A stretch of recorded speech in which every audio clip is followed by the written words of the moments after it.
Очень хочется сказать одно, что то внимание, которое мы почувствовали, его не было никогда. Со слов благодарности начинал каждый, кому это слово предоставляли. На совещание Комитета по культуре, молодежной политике, физической культуре и СМИ были приглашены руководители и тренеры спортивных команд края. Как привычных – футбольных, гандбольных, баскетбольных, волейбольных, так и несколько экзотичных для обывателя – команды по мотоболу. Кстати, стабильного поставщика игроков для национальной сборной страны.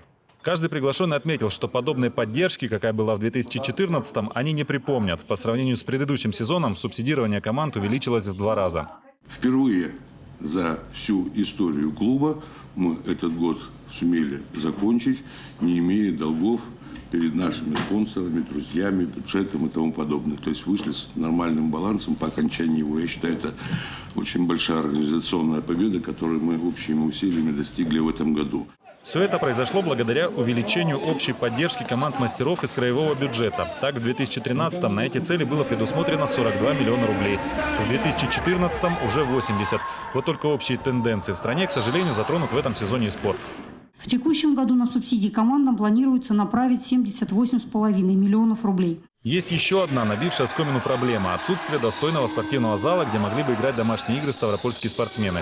Дворец спорта «Спартак» не выдерживает никакой критики, но Федерация баскетбола пока идет на уступки ставропольским командам. А вот гандболистам приходится и вовсе играть в Невинномысске.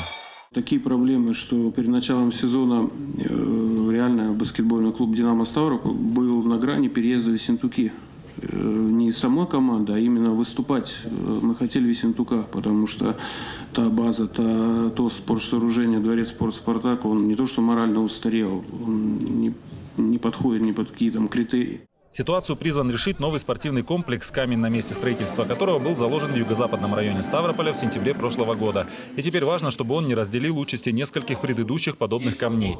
Схожая проблема и у футболистов. Мало того, что на стадионе «Динамо» лицензирование прошла лишь одна западная трибуна, так еще и поле, говоря языком самих спортсменов, убили. У нас, допустим, наш стадион, можно было спокойно запустить туда американский футбол. Из футбольного поля сделали картофельное поле. Это нам доставляло некоторые проблемы. Понятно, там сейчас бизнес, все коммерция, все зарабатывают как могут, но вот это у нас самая большая проблема. Но в целом беседа краевых властей с представителями спорта выдалась позитивной. Главное пожелание хозяев конференц-зала – поиск командами спонсоров и выход команд в медиаполе. Главная просьба гостей спортсменов – продолжать поддержку краевого спорта.